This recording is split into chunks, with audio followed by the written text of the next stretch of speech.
आज हम बात करेंगे अबाउट द बुद्धिज्म के बारे में। और दुनिया का एक महान धर्म में से बुद्धिज्म भी आता है। इस टॉपिक में हम लोग डिस्कस करेंगे ओरिजिन ऑफ बुद्धिज्म, बुद्धिज्म का उत्पत्ति कैसे हुआ था, ओरिजिन कैसे हुआ था। उसके बाद will discuss about the core principle of Buddhism, Buddhism के जो प्रिंसिपल क्या है। और also will discuss about the founder of the Buddhism, Buddhism के जो संस्थापक हैं वो कौन हैं, उनके लाइफ के बारे में, गौतम बुद्ध के लाइफ के बारे में, उनको निर्वाण की प्राप्ति कैसे हुई उसके बारे में डिस्कस करेंगे। Also will discuss about the four Nobel truth, चार आर्य सत्य गौतम बुद्ध के बारे में, जिसमें से उन्होंने बताया कि ये संसार जो है दुखपूर्ण है, the world is full of सरो, दुखपूर्ण है। और दुख का कारण है, दुख का कारण क्या है? डिजायर, इच्छा शक्ति, प्रबल इच्छा शक्ति। Desire is the root cause of sorrow, दुख का कारण जो है इच्छा शक्ति है। बट हम इच्छा शक्ति को कंट्रोल कर सकते हैं कैसे? बाय फॉलोइंग 8 फोल्ड पाथ, अष्टांगिक मार्ग को फॉलो करके हम इच्छा शक्ति पे कंट्रोल कर सकते हैं। और अष्टांगिक मार्ग है right understanding, right thought, right speech, right conduct, right means of making a living, right mental attitude, right mindfulness, right concentration।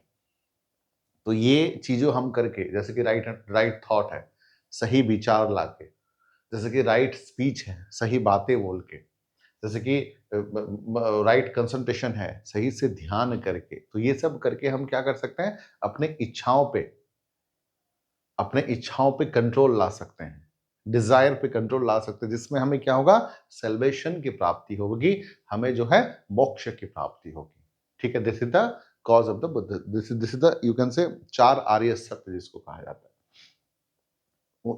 यहां पर डिस्कस करेंगे कि गौतम बुद्ध एक राजा के खानदान से थे, राजा के परिवार से, राजकुमार ही थे। वो चाहते तो ऐश कर सकते थे, आराम से रह सकते थे, लेकिन उन्होंने अपने घर द्वार, बीवी बच्चा सब कुछ छोड़ के उन्होंने जो है संन्यास हो गए थे। तो क्यों हुआ था, क्या चीज देखकर ऐसे उनमें परिवर्तन हुआ था, उसके बारे में बात करेंगे। और गौतम बुद्ध के जो मतलब जो प्रकार, बुद्धिज्म का जो प्रकार है, पहले हीनयान, देन महायान, देन वज्रयान, ये सब के बारे में बात करेंगे कि हीनयान क्या है, महायान क्या है, वज्रयान क्या है, उसमें से मूर्ति पूजा कौन करता है, उसमें से गौतम बुद्ध को भगवान के हिसाब से कौन मानते हैं, कौन इंसान के हिसाब से मानता है, कौन जो है बुद्धिज्म में मैजिक तंत्र मंत्र का ज्ञान कहाँ पे आती है, कौन सा जो है ग्रेटर प्रिंसिपल है, कौन सा जो है नॉर्मल प्रिंसिपल है, कौन सा ओल्ड फिलोसॉफी है, कौन सा न्यू फिलोसॉफी है। ठीक है, सेल्वेशन, जैसे कि हीनयान में क्या है, salvation can be achieve through the meditation, discipline life और सेल्वेशन की प्राप्ति हो सकती है। बट महायान वाले क्या मानते हैं? चाहे जितना भी उछल कूद कर लो, salvation can be achieved by the grace of God, भगवान के दया से ही सेल्वेशन की प्राप्ति हो सकती है, अदरवाइज नहीं होगा। और वज्रायन वाले मानना है कि salvation can be achieved bye magical power, जादुई शक्ति से मोक्ष की प्राप्ति हो सकती है। जो मोक्ष की प्राप्ति की बात है, अलग अलग बुद्धिज्म का कंसेप्ट जो है अलग अलग है। उसके बाद जो है बुद्धिज्म का जो कोर प्रिंसिपल है उसके बारे में बात करेंगे। ठीक है, ओरिजिन कैसे हुआ था, ये सब चीजें हम डिस्कस करेंगे बुद्धिज्म के बारे में।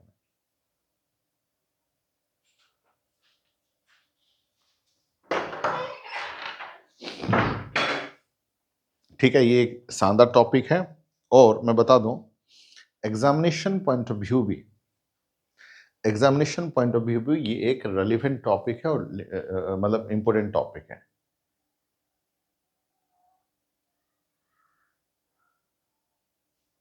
ठीक है, चलिए अब शुरू किया जाए। देखो,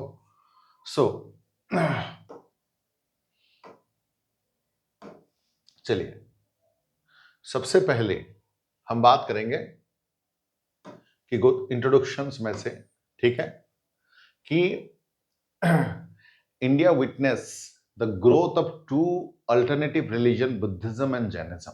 ठीक है, वर्ल्ड में और इंडिया में दो रिलीजन का शुरुआत हुआ था, एक है जैन धर्म, एक है बौद्ध धर्म। ठीक है, भारत के दो महान वैकल्पिक धर्मों में के विकास जो है, एक है बौद्ध धर्म और एक है जैन धर्म का विकास हुआ था। ठीक है। और देखो उस टाइम पे क्या हुआ था, अहिंसा, दान, ठीक है। उसके बाद जो है सामाजिक आचरण में थोड़ा सा, जैसे कि frugality, charity, frugality and good social conduct. ठीक है। तो ऐसा नहीं है कि एक ही रीजन की वजह से जो है बुद्धिज्म का शुरुआत हुआ था। बहुत सारे रीजन थे जो बुद्धिज्म का शुरुआत होने का कारण बना। पहले रीजन में बताना चाहूंगा, उसके बाद मैं यहां पर आऊंगा। देखो उससे पहले तो देखो वैदिक काल था। वैदिक काल का मतलब है ब्राह्मणिज्म। ठीक है। ब्राह्मणिज्म का एक खासियत है, प्लस पॉइंट है या डिफेक्ट है, आप लोग सोच लीजिए कि ब्राह्मणिज्म में जातिवाद था। जातिवाद का मतलब है ब्राह्मण, क्षत्रिय, वैश्य, शूद्र, मतलब सोसाइटी इक्वालिटी नहीं था। सोसाइटी में अलग अलग प्रकार का भेदभाव हुआ करते थे। ब्राह्मण जो है अपने आप को सुपीरियर मानते थे, क्षत्रिय भी अपने आप को कम नहीं मानते थे, बट ब्राह्मण के नीचे आते थे। उसके बाद जो है वैश्य जाते थे, उसके बाद जो है शूद्र जाते थे।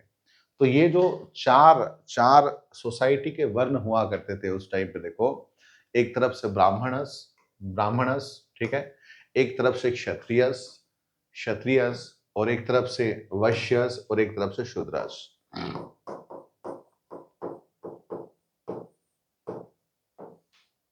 शूद्रस। तो ये सोसाइटी में during the time of Hinduism ये सोसाइटी में हुआ करता था। ठीक है। सोसाइटी में हुआ करता था हिंदुइज्म के टाइम पे। और उस टाइम पे, हिंदुइज्म के टाइम पे ये चीजें हुआ करते थे। और यहां पर आप देखोगे तो ब्राह्मणिज्म जो है अपने आप को सुपीरियर मानते थे। सबसे अपने आप को जो है सुपर क्लास, हाई क्लास जो मानते थे वो है ब्राह्मणिज्म। ठीक है। उनका मानना था कि वो ही एक तरफ से इंटेलेक्चुअल बने हैं। वो जो नियम कर देते थे वो वेद हो जाता था, ऑलमोस्ट उन्हीं के हिसाब से मानना पड़ता था। अब जैसे कि एक छोटा सा चीज देखिए, आज के डेट में भी आज के डेट में भी चाहे पुरी के जगन्नाथ मंदिर हो, चाहे अक्षरधाम हो, चाहे बद्रीनाथ हो, चाहे श्रृंगेरी हो, हर जगह पे ब्राह्मण लोग ही पूजा करते हैं। आप देखो कोई शूद्रज वगैरह पूजा करते हुए, ओबीसी वगैरह पूजा करते हुए, या फिर कोई वैश्य वगैरह पूजा करते हुए मंदिर में, अगर पूजा अगर कर भी रहे हैं तो वो क्या है, एक्सेप्शन है। बट 99% जगह पे आज के डेट में भी जो पूजा जो है ब्राह्मण ही करते हैं। देखो ये ब्राह्मण, क्षत्रिय, वैश्य, शूद्र ये किसने बनाया? इंसान ने ही बनाया है। बट ये जो है कल्चर चलते आ रहा है। तो this is they are the dominating classes. अगर मान लीजिए कि कल के डेट में आप लोग की शादी होती है, आप किसको बुलाओगे पूजा करने के लिए? ठीक है, ब्राह्मण को ही बुलाओगे, वही पूजा करेंगे। उनको गुरु दक्षिणा दोगे, उनको पूजा करोगे, उनसे आशीर्वाद लोगे। कल के डेट में आप घर बनाते हो, गृह प्रवेश करते हो, तो किसको बुलाओगे? ब्राह्मण को बुलाओगे। कल कोई श्राद्ध करना हो तो ब्राह्मण को बुलाए। तो श्राद्ध से लेकर बर्थडे सेलिब्रेशन से लेकर आप गृह प्रवेश से लेकर शादी, हर में जगह पर ब्राह्मण को बुलाया जाता है। उनको दान किया जाता है, तभी जाके पुण्य माना जाता है। और जो जो कंसेप्ट माना गया भगवान और इंसान के बीच में, जो भी मीडिएटर का काम कौन करता है? ब्राह्मण करता है। अब जैसे कि बड़े बड़े मंदिर में भी कौन पूजा करता है? चाहे जगन्नाथ मंदिर हो, चाहे श्रृंगेरी हो, चाहे द्वारिका हो, चाहे बद्रीनाथ हो, कौन पूजा करता है? ब्राह्मण ही पूजा करते हैं। तो भगवान और इंसान के बीच में मीडिएटर का काम कौन थे? ब्राह्मण करते हैं। क्लियर है पॉइंट? तो ये डोमिनेटिंग क्लास है, मतलब था, कहने का मतलब है। और वो अपने आप को सुपीरियर मानते भी हैं। बट ये चीजें जो है क्षत्रिय को पसंद नहीं आया था। जो ब्राह्मण का डोमिनेशन है, ब्राह्मण को जो गिफ्ट मिलता है, ब्राह्मण को जो सम्मान मिलता है, ये चीजें एक क्लास था, क्षत्रिय को पसंद नहीं आता। क्षत्रिय भी, ये लोग भी कम नहीं है। क्षत्रिय थोड़े किसी से कम है। ये लोग भी तो राजा महाराज हैं। मतलब मंत्री हैं, पावरफुल लोग हैं, योद्धा हैं। ठीक है। ये लोग मानते हैं कि हम किसी से कम नहीं है भाई, हम ब्राह्मण से भी कम नहीं है, हम क्यों ऐसे करेंगे? तो दोनों में क्लाश होता रहा है, पहले से आज तक भी होता रहा है। क्षत्रिय और ब्राह्मण इसमें कभी नहीं पड़ता। दिस इज द रीजन कि ये लोग चाहते थे सोशल स्टाटस हमारा सबसे ऊपर है। ये लोग मानते हैं कि हमारा सबसे ऊपर है, आपस में कंफ्लिक्ट होती है। अब एक क्लास उभर के आया था, वैश्यइज्म। वैश्यइज्म मतलब बिजनेस क्लास। आज के डेट में अडानी, अंबानी ये सब क्या कहलाएंगे? बिजनेस क्लास ही कहलाएंगे। तो इनिशियल स्टेज में भले ही ब्राह्मण और क्षत्रिय का था, बट जमाना आज के डेट में वैश्य क्लास है। तो एक तरफ से जो एग्रीकल्चर का स्टार्टिंग हुआ, प्रोडक्शन होने लगा, तो ये क्लास भी एक तरफ से बढ़ने लगा, ये लोग को भी चाहिए था सोशल स्टाटस, ठीक है, तो ये क्लास भी एक तरफ से उभर के आया था। उसके बाद शूद्रस, शूद्रस को हमेशा जो है लो कास्ट के हिसाब से माना गया है, तो ये लोग को भी एक रेस्पेक्ट चाहिए था, ठीक है, अपन को चाहिए क्या चाहिए, इज्जत, रेस्पेक्ट चाहिए, तो ये वाली चीज है, तो उन लोगों का एक तरफ से हुआ। तो एक तरफ से जो सोसाइटी में ब्राह्मण, क्षत्रिय, वैश्य, शूद्र का जो चल रहा था, ये किस में चल रहा था, हिंदुइज्म में चल रहा था, ये किस में चल रहा था, ब्राह्मणिज्म में चल रहा था, डोमिनेटिंग ऑफ द ब्राह्मण क्लास और class between, conflict between the Kshatriya and ब्राह्मण, जिसकी वजह से अलग दो रिलीजन होके आए थे, एक है बुद्धिज्म और एक है जैनिज्म। यही बिगेस्ट कारण है कि बुद्धिज्म और जैनिज्म होके आए हैं, ठीक है, ये भी कंफ्लिक्ट बिटवीन दिस रिलीजन, खासकर ब्राह्मण और क्षत्रिय। तो पहला पॉइंट वही है, पहला पॉइंट में देखो, अब देखो मैं बात कर रहा हूं कि कॉजेस ऑफ ओरिजिन, ठीक है, कॉजेस ऑफ ओरिजिन, ठीक है, ओरिजिन, ये बुद्धिज्म, देखो एक चीज मैं बता दूं, बुद्धिज्म का ओरिजिन और जैनिज्म का ओरिजिन दोनों का कॉजेस जो है सेम है, सिमिलर है, कारण दोनों का ओरिजिन होने का कारण जो है सेम है, क्या है, देखो, the Kshatriyas reaction against the domination of the Brahmanas, क्या है, ब्राह्मणों के वर्चस्व के खिलाफ क्षत्रियों की प्रतिक्रिया, ब्राह्मण का जो डोमिनेशन था उनके प्रति क्षत्रियों का, तो सोसाइटी जो है चार वर्ण के हिसाब से था, एक है ब्राह्मण, एक है क्षत्रियस, एक है वैश्यस और एक है शूद्रस, चार भाग में डिवाइडेड था, एक है ब्राह्मण, एक है क्षत्रियस, एक है वैश्यस, एक है शूद्रस, ठीक है। तो वही चीजें हैं कि ब्राह्मण्स का जो डोमिनेशन था, ब्राह्मण को बहुत गिफ्ट मिलते थे, ब्राह्मण को रेस्पेक्ट बहुत मिलता था, सोशल में हाई पोजीशन था, उसको क्षत्रिय ने उनके खिलाफ जो है, उनका जो डोमिनेशन के खिलाफ उन्होंने काम किया, इसकी वजह से दोनों क्लास में फाइट हुई, ब्राह्मण और क्षत्रिय में, ठीक है, जैसे कि विशेष अधिकारों, जैसे कि उपहार प्राप्त करना और मतलब उनको जो है टैक्स देना नहीं, देखो क्या होता था, उनको तो गिफ्ट मिलते थे ब्राह्मण को, उसके बाद जो है टैक्स नहीं देना पड़ता था, उनको टैक्स भी नहीं देना पड़ता था, उसके साथ साथ कोई पनिशमेंट भी उनके लिए कम होते थे, ठीक है, आप देख सकते हो various privilege enjoy by the priestly classes such as receiving the gifts, gifts मिलते थे, उसके साथ exemption from the taxation and punishment, उनको पनिशमेंट कम मिलता था, टैक्स कम देना पड़ता था, तो ये चीजें जो है क्या है, उनको पसंद नहीं आया, ठीक है, दंड से छूट और काराधन मतलब टैक्स से कम मिलता था, इसकी वजह से दोनों में क्लैश हुआ और एक नया धर्म, नया रिलीजन आया, वो है बुद्धिज्म और जैनिज्म, ये पहला कारण है।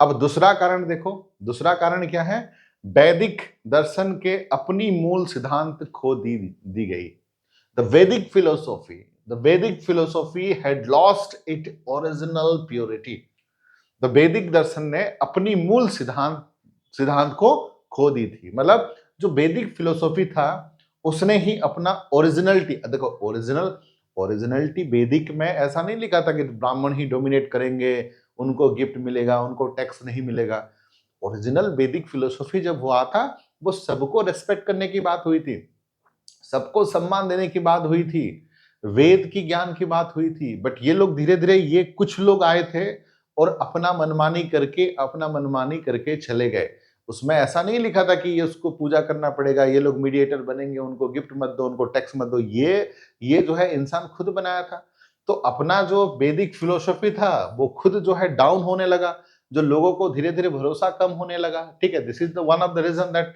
कि एक अलग धर्म की शुरुआत हो गई थी, ठीक है, अलग धर्म की शुरुआत हो गई थी, ठीक है।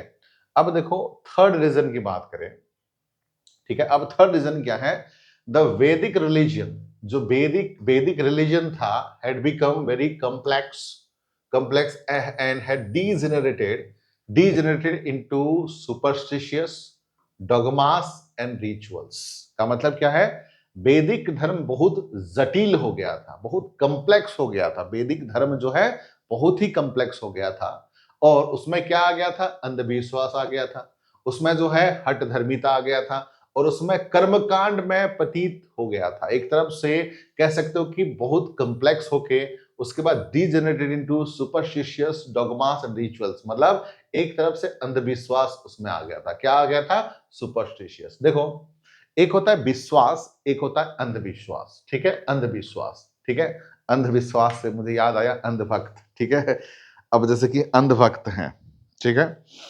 अंधभक्त हैं और उस टाइम पे अंधविश्वास भी हुआ करते थे। तो अंधभक्त के बारे में तो मैं कुछ बताना नहीं चाहूंगा अभी फिलहाल, ठीक है, लेकिन हाँ अंधविश्वास के बारे में मैं जरूर बताऊंगा, ठीक है। तो अंधविश्वास क्या है, देखो एक होता है विश्वास, एक होता है अंधविश्वास, ठीक है। देखो हम लोग एज ए फैकल्टी, ठीक है, ना ही हम अंधभक्त हैं, ठीक है, ना ही हम गोदी मीडिया है, ना ही हम मोदी मीडिया है, ना ही मोदी के खिलाफ, मोदी जी के खिलाफ, ठीक है। जो सच है वो बोलने की हम लोग कभी कभी कोशिश करते हैं, कभी कभी हम उसको मोदी जी के सपोर्ट में हो सकता है, मोदी जी के अपोज में हो सकता है, बट इंटेंशनली हम लोग पॉलिटिकल नहीं है कि ये है। एक बैलेंस बना के रखना होता है हर चीज में, ध्यान रखिएगा। और हम लोग UPSC, we are going to be the part of the government organisations. हम जो है यूपीएससी की तैयारी कर रहे हैं, यूपीएससी का मतलब है हम सरकार का हिस्सा होने जा रहे हैं, गवर्नमेंट की तरफ से हम लोग काम करेंगे। तो गवर्नमेंट को ज्यादा क्रिटिकल भी नहीं हो सकते, ज्यादा क्रिटिसाइज भी नहीं हो सकते, क्योंकि जो पॉलिसीज बनाएंगे गवर्नमेंट की तरफ से हम थोड़ा सा उनको सपोर्ट भी करना पड़ेगा। हाँ ये जरूर बात है, कुछ गलत चीज करेंगे तो उनको थोड़ा सा हमें ध्यान भी रखना जरूरी है, एक बैलेंस। तो हमेशा इंटरव्यू में one sided views UPSC aspirant वालों के लिए लिखने में, आंसर राइटिंग या फिर इंटरव्यू में वन साइडेड व्यूज नहीं होना चाहिए। आपका पॉजिटिव में भी होना चाहिए, नेगेटिव में भी होना चाहिए, और एक बैलेंस स्टेटमेंट होना चाहिए, ठीक है, ध्यान रखिएगा। और हमेशा स्टार्ट करिए पॉजिटिव चीजों से, ठीक है। अब जैसे कि धनजन योजना आया है, अब जैसे कि मनरेगा को हटा के जो है आपका आ गया है जी राम जी बिल आ गया है। अब पहले प्लानिंग कमीशन को हटा के नीति आयोग आ गया था। अगर सब फॉर एग्जांपल अभी लेटेस्ट डाटा की बात करते हैं, मनरेगा, मनरेगा तो आप लोगों को पता होगा ना, Mahatma Gandhi national employment guarantee act जो रोजगार देने के लिए था, उसको चेंज करके जी राम जी बिल आ गया, ठीक है। मनरेगा में 120 दिन का दिया जाता था, उसमें 125 दिन का दिया जा रहा है ना। मनरेगा में सेंट्रल गवर्नमेंट फंड करता था, उसमें स्टेट और सेंट्रल गवर्नमेंट दोनों फंड कर रहे हैं, ठीक है।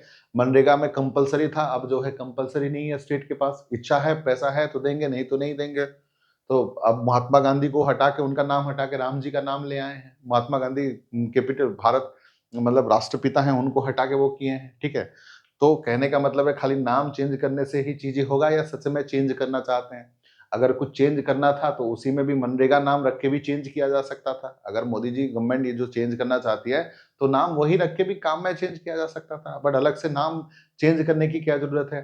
अब जैसे कि इंदिरा इंदिरा आवास योजना को वो लोग है प्रधानमंत्री आवास योजना कर दिए हैं, अब इलाहाबाद को चेंज करके प्रयागराज कर दिया। तो कहने का मतलब इतना सा था कि रियल में चेंजेस लाना जरूरी है, इंस्टेड ऑफ मतलब खाली नाम चेंज करने से कुछ नहीं होता, रियल चेंजेस कर रहे हैं तो अच्छी बात है।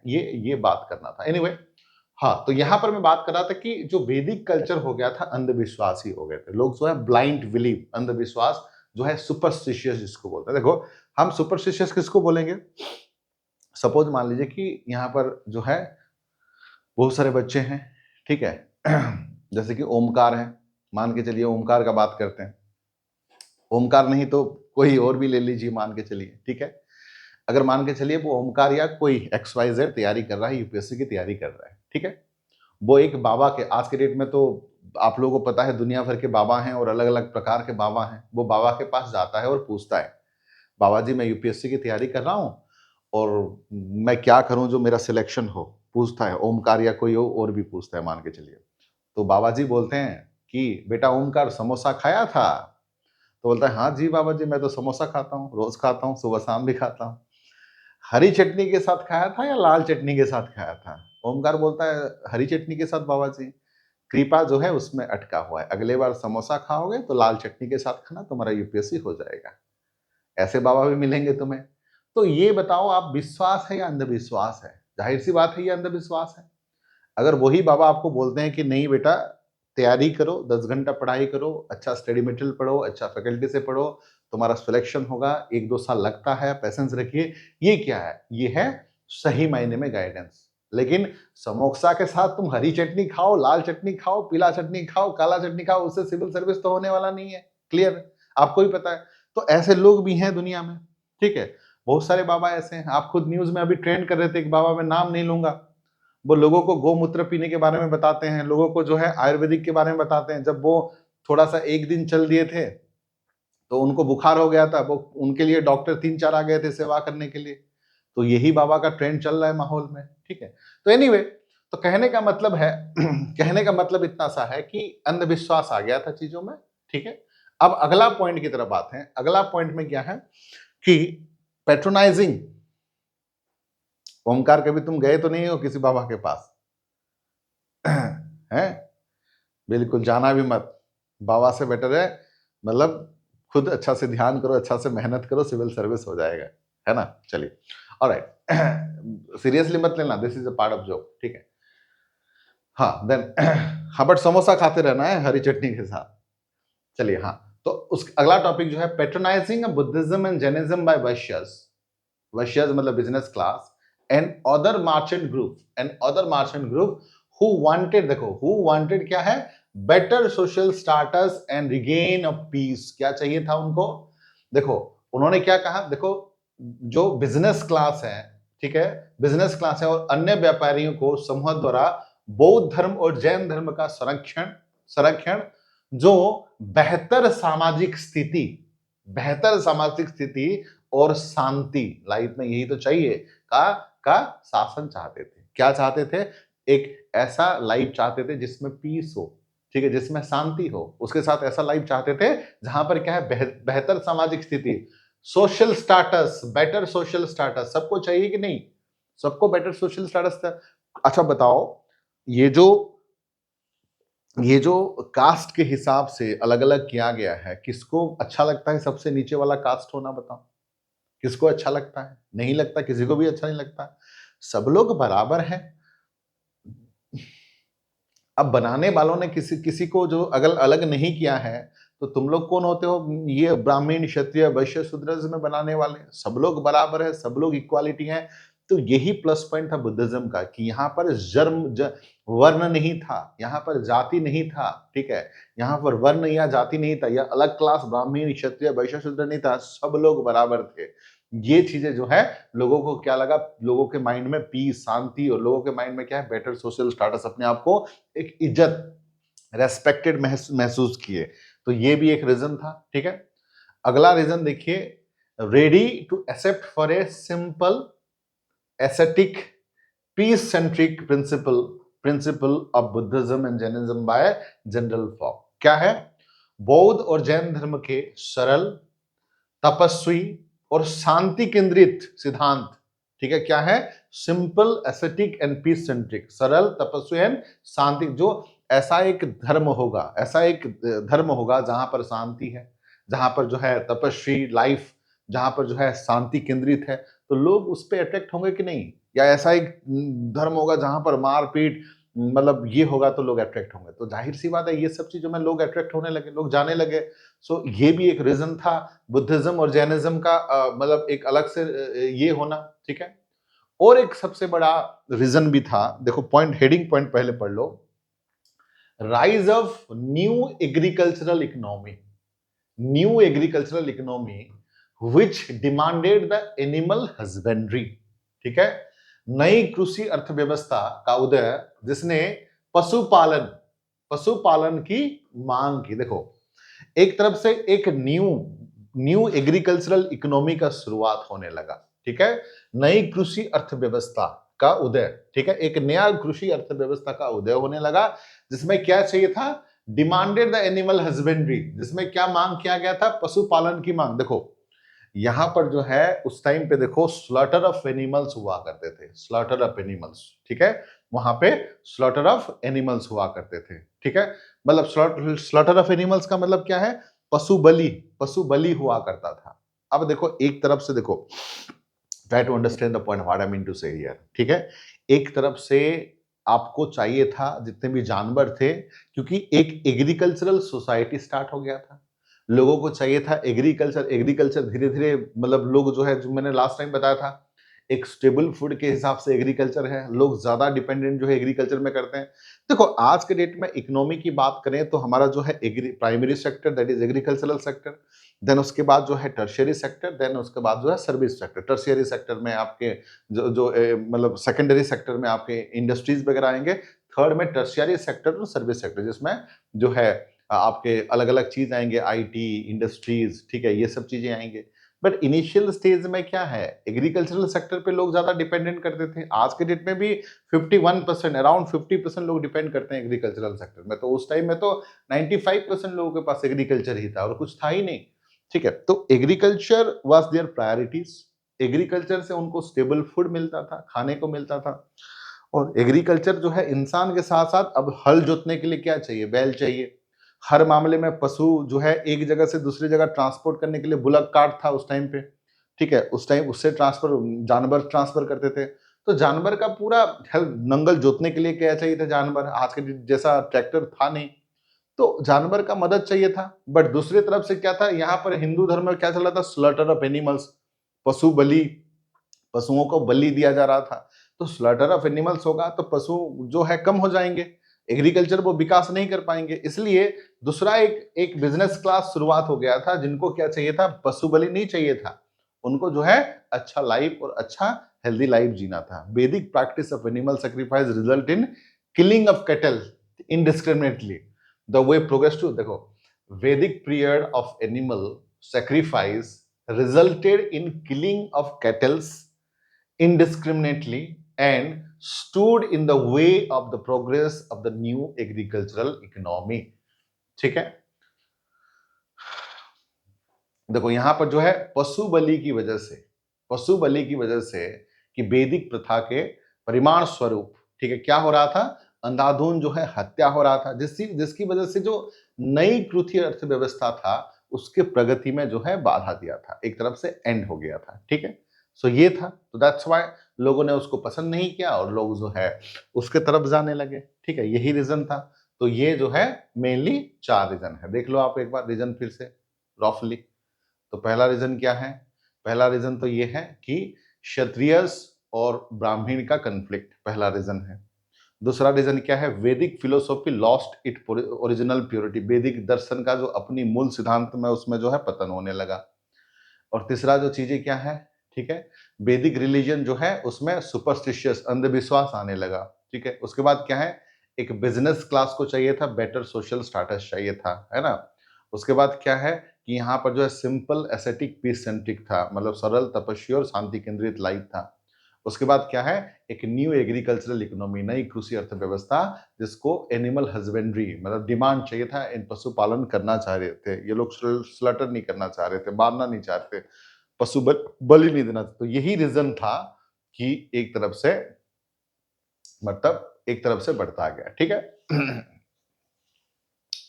मतलब बुद्धिज्म और जैनिज्म की शुरुआत हुई थी, यही कारण था। ठीक है,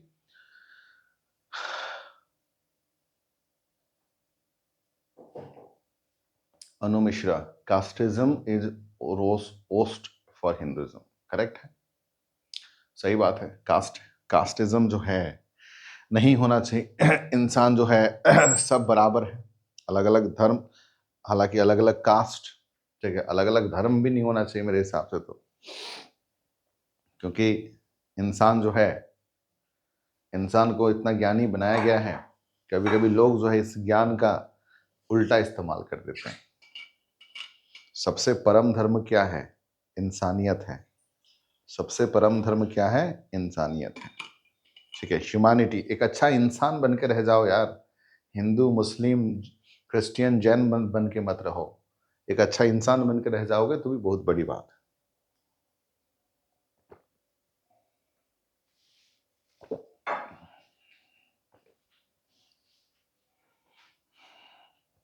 बिल्कुल सही, यस अनु जी, मैं उस चीज को सपोर्ट करता हूं।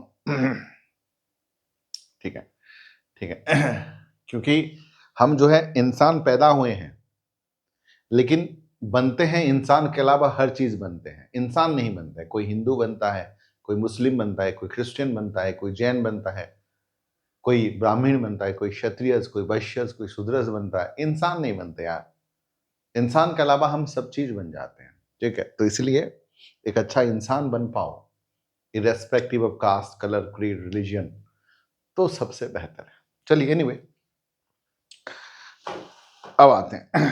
देखो, अब देखो डिफरेंट स्कूल ऑफ बुद्धिज्म, ये बहुत इंटरेस्टिंग टॉपिक है और मजेदार टॉपिक, आपको मजा भी आएगा और कह सकते हो कि ये इंपॉर्टेंट टॉपिक भी है।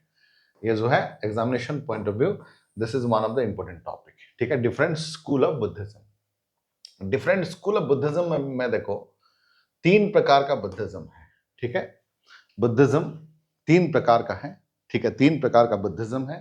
3 types of Buddhism. 3 types of Buddhism.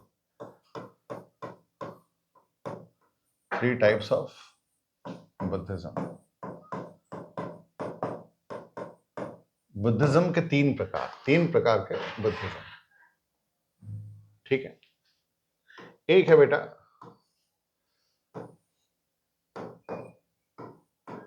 एक है जो है हीनयान।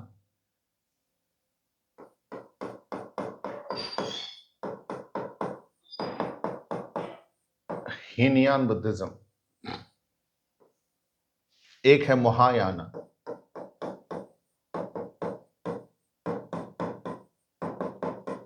महायाना बुद्धिज्म, ये हिंदी में भी सेम होगा नाम, हीनयाना, महायाना।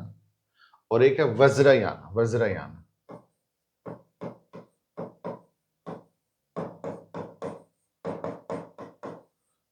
एक है वज्रयाना बुद्धिज्म। ठीक है, हीनयान, महायान और वज्रयान। ट्राई पहले अंडरस्टैंड करते हैं, उसके बाद जो है इस टॉपिक को डिटेल में जाएंगे। ठीक है, पहले सुन लो। ठीक है, ये हिंदी में भी सेम नाम रहेगा। बुद्धिज्म के प्रकार, एक है हीनयान, एक है महायान, एक है वज्रयान। पहले सुन लो, उसके बाद एक एक डिटेल में डिस्कस करेंगे। थोड़ा सा टॉपिक से पहले ओवरलुक कर लीजिए थोड़ा कि चीजें क्या है, क्या देखो उनका प्रिंसिपल क्या है। देखो सिंपल सी बात है, हीनयान जो है सबसे पहले आया था, बुद्धिज्म का सबसे पहले आया था, सबसे पहले आया था। उसके बाद आया था महायान। ठीक है, हीनयान के बाद उसके बाद आया था वज्रयान। ठीक है, उसके बाद आया था वज्रयान। ठीक है, और ये जो हीनयान वाले जो है, दिस इज द ओल्डेस्ट, ठीक है, oldest principal of Buddhism.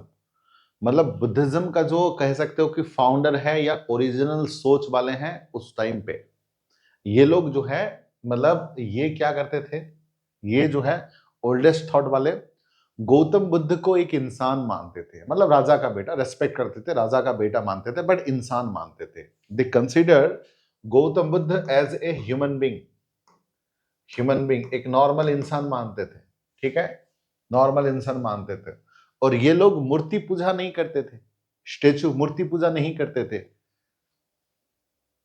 Statue, मूर्ति पूजा नहीं करते थे ये लोग। ठीक है, बट ये लोग का प्रिंसिपल क्या है, ओल्डेस्ट नहीं थे ये लोग, उसके बाद आए थे। यू कैन से मिडिल, उनके बाद मतलब हीनयान के बाद महायान आए थे, और ये लोग जो है लास्ट, वज्रयान वाले जो है लास्ट में आए थे, सबसे लास्ट में आए थे। ये लोग जिस प्रकार से गौतम बुद्ध जी को इंसान मानते थे, एक राजा का बेटा मानते थे, बट ये लोग जो है गौतम बुद्ध को they consider as a god. Bodhisatta पे बिलीव करते थे, बोधित्व पे बिलीव करते थे, बोधिसत्ता पे बिलीव करते थे। उनका मानना था कि गौतम बुद्ध जी भगवान है। जिस तरह से मतलब एक इंसान होकर पैदा जरूर हुए हैं, लेकिन एक भगवान का रूप है। जैसे कि हम हिंदू धर्म में कृष्ण जी को क्या मानते हैं, कृष्ण जी को नॉर्मल आम इंसान के हिसाब से पैदा हुए जरूर हैं, लेकिन भगवान है।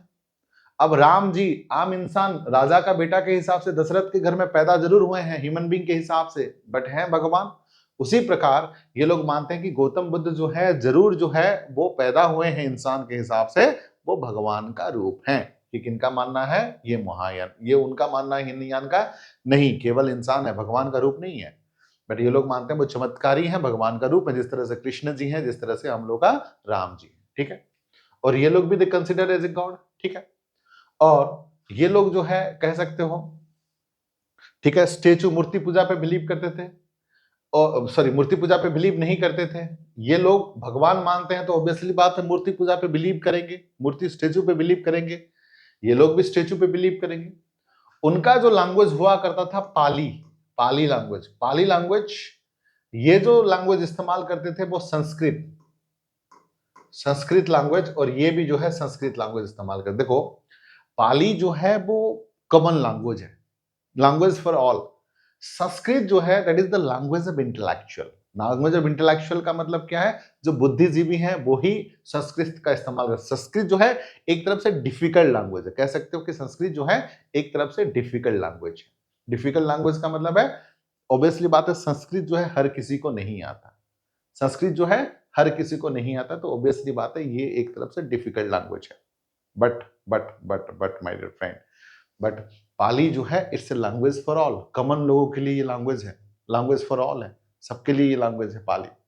ठीक है, तो यहां पर एक रीजन ये भी था कि बुद्धिज्म में थोड़ा सा दरार आ गया था कि कॉमन लैंग्वेज को छोड़ के वो लोग संस्कृत का लैंग्वेज, डिफिकल्ट लैंग्वेज को इस्तेमाल करने लगे थे, जो कॉमन लोगों से हट रहा था चीजें, और ये लोग भी संस्कृत का लैंग्वेज इस्तेमाल करते थे।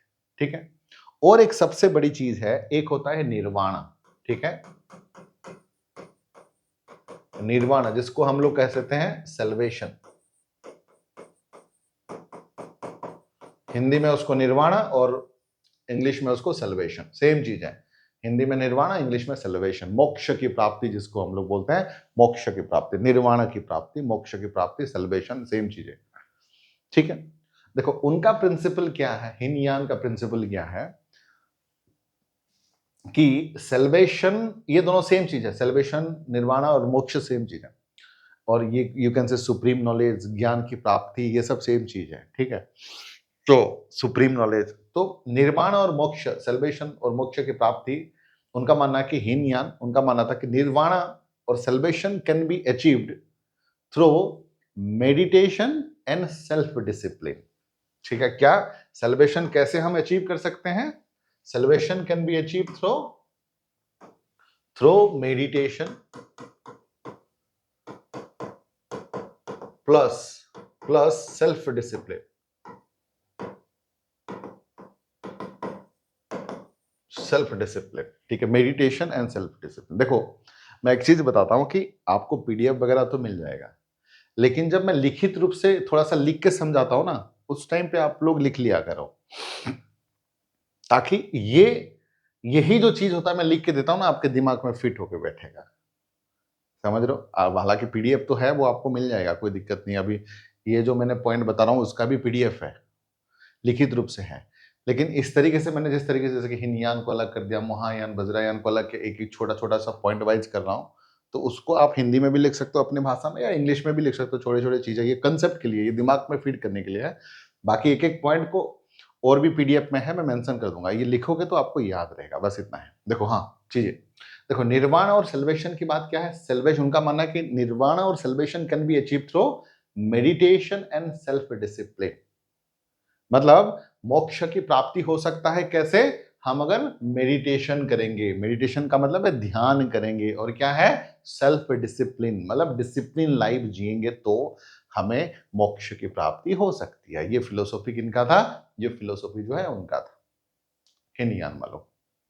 अब महायान वालों का फिलोसॉफी क्या है regarding the salvation, regarding this salvation and निर्वाण क्या है, उनका मानना है आप जितने भी मेडिटेशन करिए, ये हिंद महायान वाले कह रहे हैं, आप जितना भी मेडिटेशन करिए, जितना भी सेल्फ श्रृंखलित लाइफ जिए, डिसिप्लिन लाइफ जिए, जब तक ग्रेस ऑफ गॉड, भगवान का दया नहीं रहेगा, तब तक आप लोगों को मोक्ष की प्राप्ति नहीं हो सकती।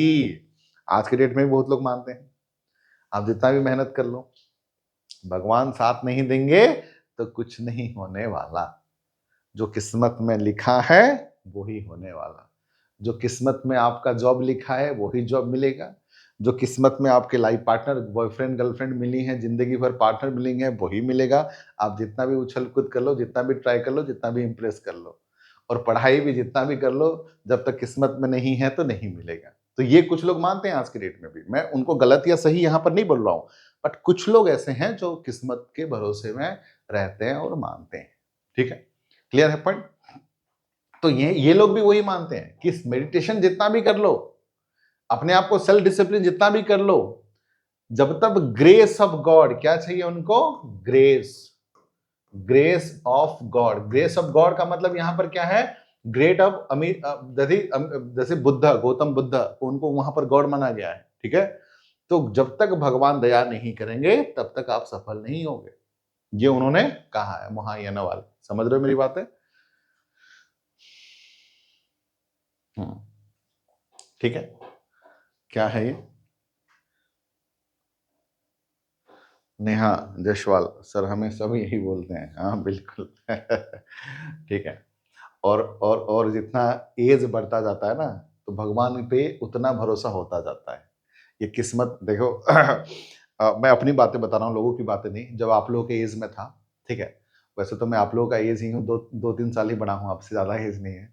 But anyway that's a part of joke. तो जब मैं मतलब आप लोगों के टाइम पे स्ट्रंग एज में था, तो मैं बहुत जुनून था अंदर कि ये भगवान भगवान कुछ नहीं होता है, कुछ नहीं होता है, सब मेहनत की बात है, जैसे कर्म करोगे वैसा फल मिलेगा, ऐसे ऐसे बहुत सोचा। बट एज होता जाता है ना, और लाइफ में ऐसा इंसिडेंट होते जाते हैं ना, एज होता जाता है और इंसिडेंट हो जाता है, धीरे धीरे धीरे धीरे धीरे धीरे मतलब भगवान जो है अपना भरोसा करवा ही लेते हैं धीरे धीरे। जो है, देखना आप जितने भी ओल्ड आदमी हैं, इस तरह का मानसिकता में नहीं रहता कि कर्म ही भगवान है, जैसे कर्म करोगे वैसा।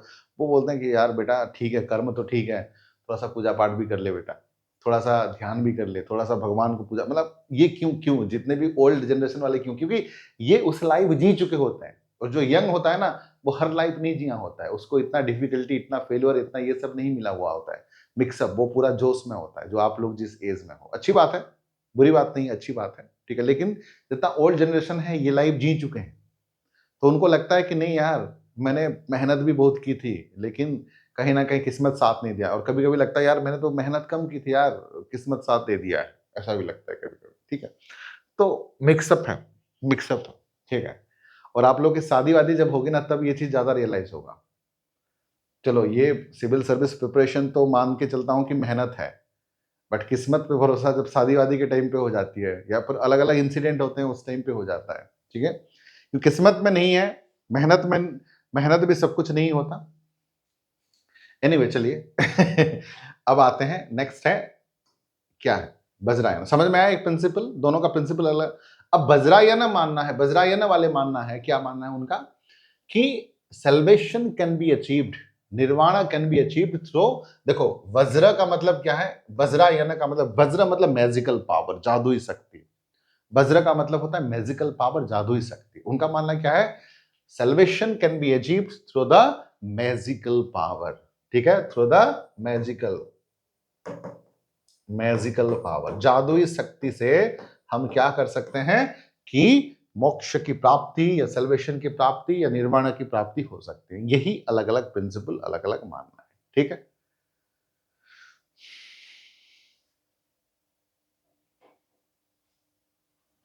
प्रीति, यानी कि भगवान भी थोड़ा चाहिए मेहनत के साथ, ठीक है। मतलब जो एक होता है ना, मेहनत तो है, यूपीएससी में मेहनत तो है, मैं ये नहीं कह रहा हूं कि मेहनत नहीं है, 90% मेहनत है। लेकिन जो किस्मत का नाम दिया जाता है ना, 10% किस्मत भी है, 10% किस्मत भी है। क्योंकि बहुत सारी चीजें मैटर करेगा यहाँ पर, ठीक है। क्योंकि एक एक मार्क, दो दो मार्क में आपका सिलेक्शन हो सकता है, आपका रिजेक्शन हो सकता है, एक एक मार्क में। तो यहाँ पर मेहनत तो है ही, पर 10% जो है किस्मत भी लेके आप। अब मान लीजिए आपने बहुत अच्छा आंसर लिखा है, लेकिन जो पेपर इवेलुएटर है वो तो इंसान है ना।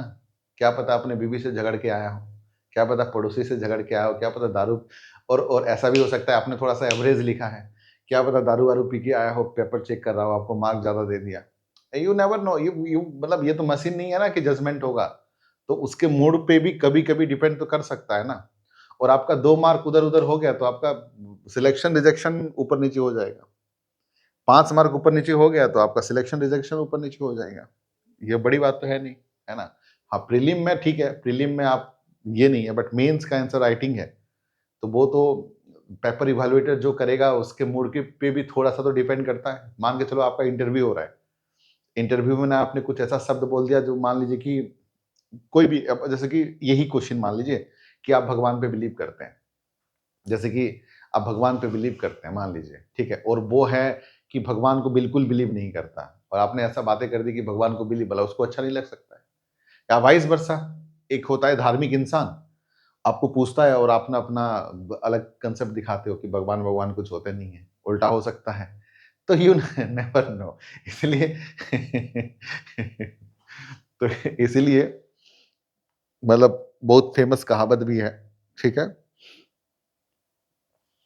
कि अगर आपको कुछ उसका अच्छा मूड है, पूछेगा कि आपका चाचा का नाम क्या है।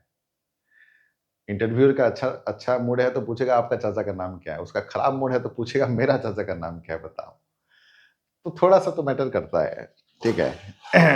एनीवे तो ये था कंसेप्ट। चलिए अब बात करते हैं डिटेल में, ठीक है। ये लिख लीजिए, लिखना है तो लिख लीजिए, थोड़ा सा है, ज्यादा कुछ है नहीं।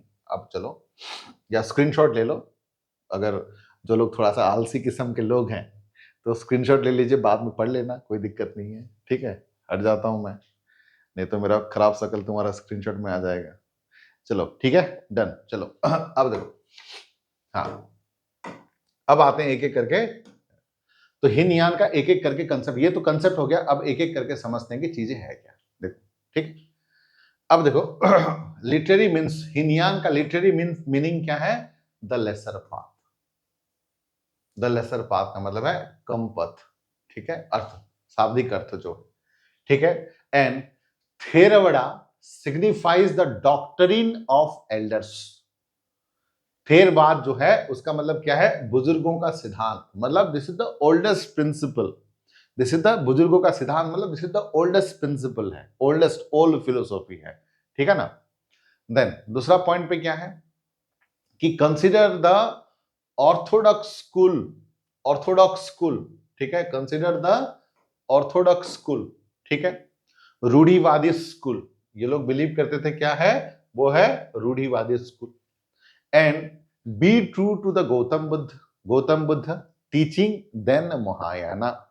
क्या है? माना जाता है कि महायाना की तुलना में गौतम बुद्ध की मतलब शिक्षाओं के प्रति सच्चा है। मतलब जो गौतम बुद्ध ने जो सिखाए थे, ओरिजिनल गौतम बुद्ध ने सिखाए थे, उसको ये लोग पूरा मानते हैं। अच्छा, स्क्रीनशॉट नहीं होता है, अच्छा ठीक है। तो गौतम बुद्ध का जो ओरिजिनल टीचिंग है उसको ये लोग मानते हैं। गौतम बुद्ध का ओरिजिनल टीचिंग है उसको ये लोग मानते हैं, ठीक है। And Theravada was the original school of Buddhist philosophy, ठीक है।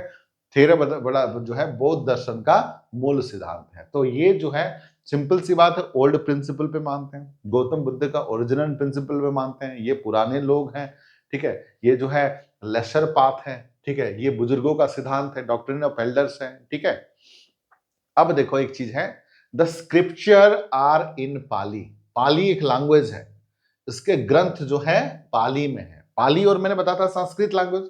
संस्कृत जो है लैंग्वेज ऑफ इंटेलेक्चुअल है, जो पढ़े लिखे हैं वो संस्कृत का इस्तेमाल करते हैं, बट पाली जो है कमन लोग भी इस्तेमाल करते हैं। तो कमन लोग जो इस्तेमाल करता है वो ज्यादा अच्छा है। पढ़े लिखे लोग ही करेंगे तो लिमिटेड रहेगा ना, ये सब लोग इस्तेमाल करते हैं तो अच्छी बात है।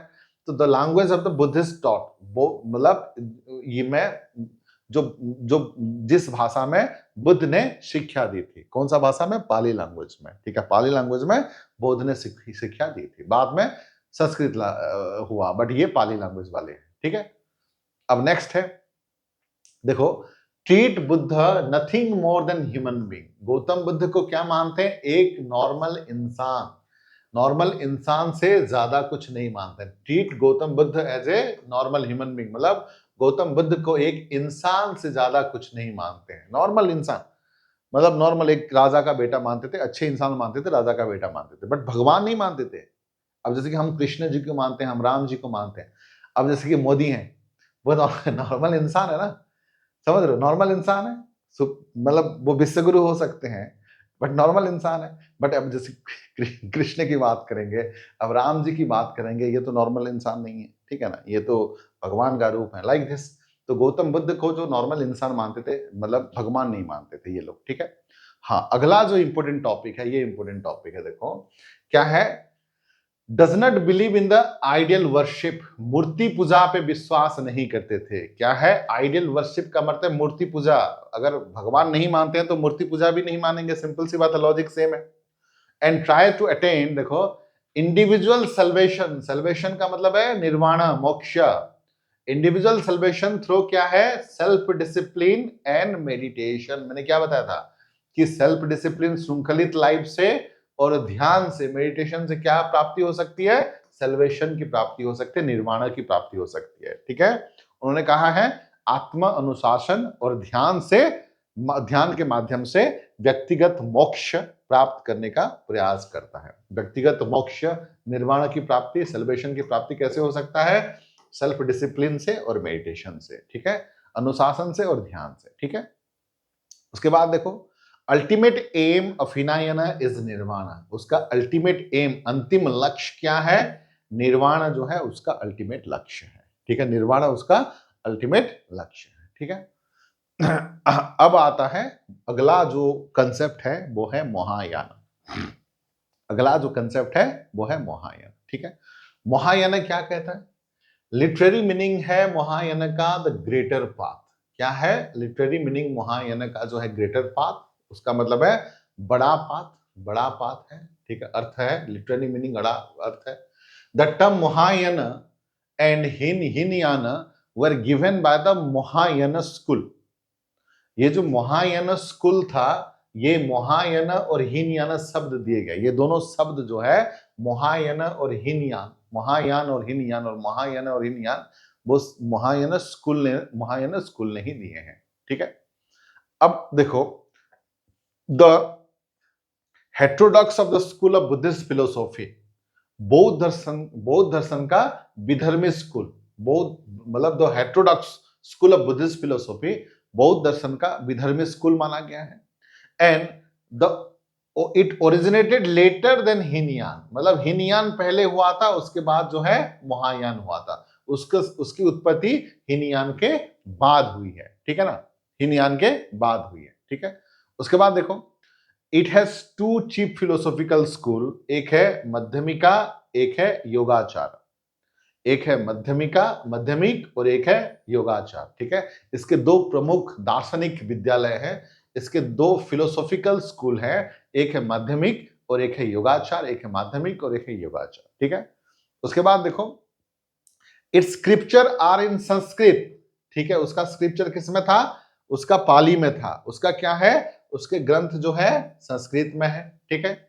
द लैंग्वेज ऑफ इंडियन स्कॉलस्टिज्म, मतलब जो भारतीय विद्वान द्वारा, मतलब ये जो है जो नॉलेजियस है उनको ही संस्कृत आता है, सबको नहीं आता है। Treat Gautam Buddha as a god and worship the ideal of Buddha. देखो यहां पर देखो, गौतम बुद्ध को treat Gautam Buddha as a god, Gautam Buddha ji को भगवान के रूप में मानते हैं, ठीक है, ठीक है, बुद्ध को ईश्वर के रूप में माना जाता है, ठीक है। और worship the ideal of Buddha, तो गौतम बुद्ध के जो मूर्ति हैं, ठीक है, बुद्ध जी के, बुद्ध और बोधिसत्ता की मूर्तियों को पूजा करते हैं, ठीक है, बोधिसत्ता या गौतम बुद्ध की मूर्तियों को ये लोग पूजा करते हैं। क्लियर है? मैंने ये चीज भी बताया था आप लोगों को, ठीक है। अब देखो, believe in the universal liberation, believe in universal liberation from suffering all beings, hence the greater vehicle. उसको जो है ग्रेटर व्हीकल्स इसलिए माना गया है, देखो सभी प्राणियों के लिए पीड़ा से सार्वभौमिक मुक्ति में विश्वास करते हैं, इसलिए उसको मतलब एक तरफ से यूनिवर्सल लिबरेशन, मतलब एक तरफ से मुक्ति, मतलब मुक्ति मिल जाती है उनको, ठीक है, पीड़ा से मुक्ति मिल जाती है, इसलिए उसको जो है क्या माना गया है, इसलिए उसको जो है ग्रेटर व्हीकल माना गया, ठीक है। और अल्टीमेट एम ऑफ महायान क्या है? स्पिरिचुअल अपलिफ्टमेंट, क्या है? आध्यात्मिक उत्थान। उसका जो अंतिम उद्देश्य क्या है? महायान का आध्यात्मिक उत्थान, ठीक है। उसके बाद ये जो इंपॉर्टेंट टॉपिक है, ये जो मेन पॉइंट है यहां पर देखो कि सल्वेशन के लिए, allow salvation to be alternatively obtained through the grace of Amitabha Buddha. Amitabha Buddha मतलब ग्रेस ऑफ गॉड, भगवान, ठीक है। तो यहां पर अमिताभ बुद्ध की कृपा से, ठीक है, वैकल्पिक रूप से मोक्ष की प्राप्ति कर सकती है। मतलब वही चीजें मैंने बताया था कि सल्वेशन की प्राप्ति करना हो, मोक्ष की प्राप्ति करना हो, तो किसका चाहिए? जो है भगवान का दया चाहिए, ग्रेस ऑफ गॉड चाहिए। बिना ग्रेस ऑफ गॉड के चीजें जो है नहीं हो पाएगा, है ना। It means faith and devotion to the mindful of the Buddha believe in mantra, मंत्र में है, ठीक है। it means the faith and devotion to mindfulness of the Buddha believe in the mantra, बोध के ध्यान में विश्वास और भक्ति के माध्यम से मंत्रों में विश्वास करते हैं, ठीक है। अब अगला जो आया है वो है वज्रायन। वज्र का मतलब क्या होता है? वज्र का मतलब होता है मैजिकल पावर, जादुई शक्ति। उनका मानना क्या है? सल्वेशन प्राप्ति के लिए हमें क्या चाहिए? जादुई शक्ति चाहिए, मैजिकल पावर चाहिए, है ना, उनका ये मानना है, ठीक है। तो यहां पर देखो उनका जो लिटरेरी मीनिंग है, उसका मतलब क्या है? लिटरेरी मीनिंग देखो, vehicle of Thunderbolt, vehicle of Thunderbolt, ठीक है। शाब्दिक अर्थ क्या है? वज्र का वाहन, वज्र का वाहन, ठीक है। और जो वज्रायन है, वज्रायन है, ठीक है, जिसको जो है डायमंड व्हीकल्स भी माना गया है, डायमंड व्हीकल्स भी माना गया है, ठीक है, हीरा का वाहन माना गया है, ठीक है। और ये जो है एक तरफ से तंत्र मंत्र, देखो यहाँ पर जो है, यहाँ पर जो है मंत्रयान, तंत्रयान, तांत्रिक, ठीक है, ये जो मंत्र तंत्र, तंत्रयान, तांत्रिक, ये चीजों पे बिलीव करते थे, मंत्र तंत्र पे बिलीव करते थे, ठीक है। उसके बाद देखो, the period of Indian Vajrayana Buddhism has been classified at the final period, ये जो है लास्ट स्टेज था, फाइनल पीरियड है, ठीक है, अंतिम अवधि के रूप में वर्गीकृत किया गया है। सबसे पहले हीनयान, देन महायान, देन जो है फाइनल स्टेज आया है, ठीक है। अब देखो, it marks the translation from Mahayana speculative thought to enactment of Buddhism ideas in individual life, ठीक है। यह महायान सट्टा विचार के व्यक्तिगत जीवन में बौद्ध विचार के अधिनियम को संक्रमित के चिन्हित करता है, ठीक है। देन ये वज्रयान जो है, ठीक है, उसका रिलेवेंट उतना ही है।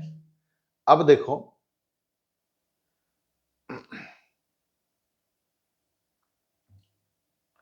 अब मैं दिखाना चाहूंगा कि लाइफ इवेंट, ठीक है। तो वज्रयान जो है इतना ज्यादा इंपॉर्टेंट नहीं है, थोड़ा सा कम इंपॉर्टेंट है, ठीक है। अब देखो, एक चीज मैं दिखाना चाहूंगा, ये जो है आप थोड़ा सा देख सकते हो, एक टेबुलर फॉर्म में मैंने दिख रहा है, आप लोगों को पिक्चर दिख रहा है, टेबुलर फॉर्म में मैंने कर दिया है इस चीज को।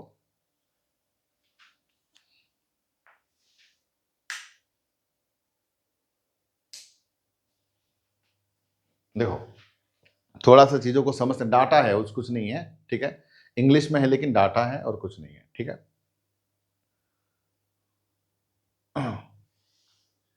पहले देख लीजिए, उसके बाद मैं बता दूंगा कि ये जो है गौतम बुद्ध के बारे में है।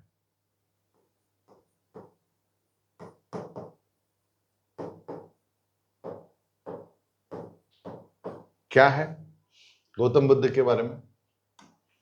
सबसे पहले तो है उनका एज से रिलेटेड, एज 29, 35, 35, 35। प्लेस जो है लुम्बिनी वना, लुम्बिनी वना कहां पे है? नेपाल में है, नेपाल में है। उनका बर्थ हुआ था, जन्म हुआ था नेपाल में, लुम्बिनी भी कहा जाता है, लुम्बिनी वना भी कहा जाता है, उनका जन्म हुआ था। और सिंबल क्या है? लोटस और बुल, बुल मतलब बैल, लोटस, ठीक है, जो बीजेपी पार्टी का सिंबल है, ठीक है, लोटस, ठीक है। और 29 ईयर एज में, एज 29 ईयर में लुम्बिनी वना नेपाल में है। डिपाचर, डिपाचर मतलब वो गृह त्याग कर दिए थे, गृह त्याग कर दिए थे, डिपाचर। और उसको क्या कहा जाता है? महाविषिकर्मणा।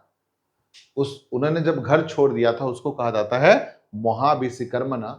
और उसका सिंबल क्या है? हॉर्स, क्योंकि हर्ष में गए थे, घोड़े में घर छोड़कर चले गए थे, ठीक है, अपने सारथी के साथ रथ में, तो इसलिए उसको महाविषिकर्मणा और सिंबल हॉर्स मनाया गया।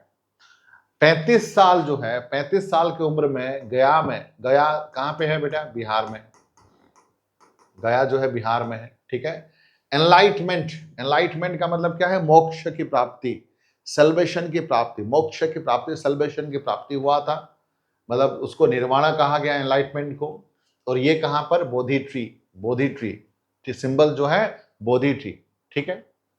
देन उसके बाद जो है 35 साल की उम्र में ही, उसी उम्र में ही सारनाथ में, सारनाथ कहां है बेटा? उत्तर प्रदेश में, उत्तर प्रदेश में फर्स्ट शेरमन, फर्स्ट शेरमन का मतलब शिक्षा, पहला शिक्षा दिए थे, उसको कहा जाता है धम्म चक्र प्रवर्तना। ये सब संस्कृत वर्ड है, ये सब जो है ये संस्कृत वर्ड है। महाविषिकर्मणा, निर्वाणा, धम्म चक्र प्रवर्तना, महाविषिकर्मणा, ये सब संस्कृत वर्ड है। क्या है? धम्म चक्र प्रवर्तना, धम्म चक्र प्रवर्तना। और उसका सिंबल क्या है बेटा? पहिया, पहिया, व्हील, व्हील, ठीक है। उसके बाद जो है 80 साल के उम्र में खुशी नारा, खुशी नारा जो है उत्तर प्रदेश में है, उत्तर प्रदेश में उनका जो है डेथ हो गया था, गौतम बुद्ध का डेथ हो गया था। और उसको कहा जाता है महापरिनिर्वाण, महापरिनिर्वाण। और उनका सिंबल जो है स्तूपा। थोड़ा सा मैं रिपीट कर देता हूं, आप लोग देख लीजिए अपने माइंड में, ये याद करना जरूरी है, प्रीलिम्स पॉइंट ऑफ व्यू ये इंपॉर्टेंट है, याद करना जरूरी है। ये ध्यान रखिएगा, ये प्रीलिम्स पॉइंट ऑफ व्यू यहां से क्वेश्चन बन सकता है, ठीक है, क्योंकि ये एक बहुत सारे टॉपिक का मूल सार है, बहुत सारे चीज डाटा है। देखो पहला चीज क्या है, गौतम बुद्ध का जन्म हुआ था, प्लेस है लुम्बिनी बना, नेपाल में है, लुम्बिनी भी कहा जाता है। बर्थ सिंबल क्या है, लोटस और बुल है, ठीक है। दूसरा है 29 की एज में लुम्बिनी वन में, नेपाल में ही उन्होंने घर त्याग कर दिया था, डिपार्चर जिसको कहा जाता है महाबेशी कर्मना, हॉर्स जो है सिंबल है। उसके बाद 35 साल की उम्र में गया में, बिहार में एनलाइटमेंट की प्राप्ति हुई थी, मोक्ष की प्राप्ति हुई थी, निर्वाण निर्वाणा की प्राप्ति हुई थी, दैट इज ना सिंबल जो है बोधि ट्री। उसके बाद 35 साल की उम्र में सारनाथ यूपी में फर्स्ट सेरेमन हुआ था, जिसको कहा जाता है धम्म चक्र प्रवर्तना, व्हील जो है सिंबल है। उसके बाद 80 साल की उम्र में खुशीनारा जो कि यूपी में है, उनका डेथ हुआ था, उसको महापरिनिर्वाण कहा जाता है, स्तूप गौतम बुद्ध स्तूप जो है सिंबल है। ये थोड़ा सा डाटा, कुछ डाटा है, ठीक है, कुछ डाटा है जो है हमें याद करना है, ठीक है, डाटा ही है, कुछ नहीं है, ठीक है। अब हम लोग बात करेंगे life of Buddha. Life of Buddha, थोड़ा सा मैं यहां पर 5 मिनट का ब्रेक ले रहा हूं, ठीक है, 5 मिनट का ब्रेक ले रहा हूं, क्लास खत्म नहीं हुआ है। अच्छा, ओमकार के घर से 50 किलोमीटर डिस्टेंस है, कौन सा, कुशीनगर, अच्छा।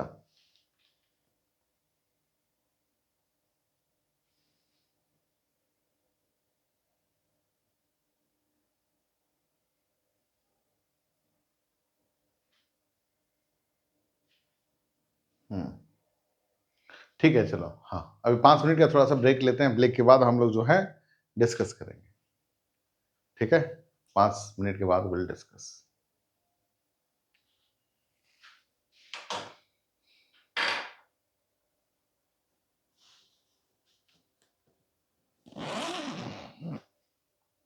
आप लोग जाइएगा मत, 5 मिनट में मैं आऊंगा वापस।